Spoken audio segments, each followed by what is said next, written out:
Hi everyone, এখন রাত্রে dinner হচ্ছে। আমরা ডিনার প্রোভাইড করেছি, বাঙালি ডিনার।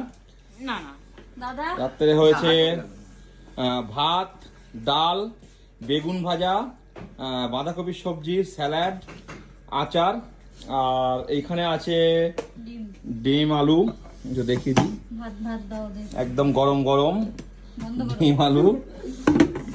আর আমরা কিন্তু গরম গরম প্রোভাইড করছি, কারণ এই ঠান্ডার সময় গরম গরম না খেলে কিন্তু এই হচ্ছে ডাল, একদম ধোঁয়া ওঠা।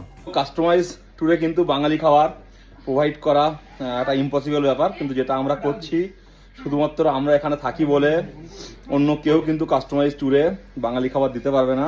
সবাই গ্রুপ ট্যুরে প্রোভাইড করে, কারণ কুক নিয়ে আসে কলকাতা থেকে, বাট 4 জন 5 জন 7 জনের ট্যুরে কিন্তু দিতে পারবে না।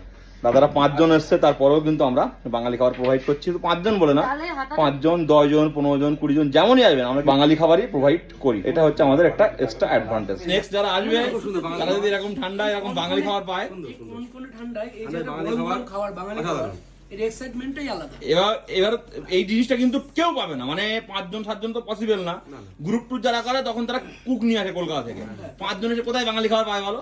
সেটা আমরা এখানে আছি বলেই এটা অ্যারেঞ্জ করতে পারছি, এবং এটা আজকে বলে না, রোজই পাবে, এবং তোমরা যা খেতে চাইবে তাই পাবে, কোনো সমস্যা নেই। ঠিক আছে।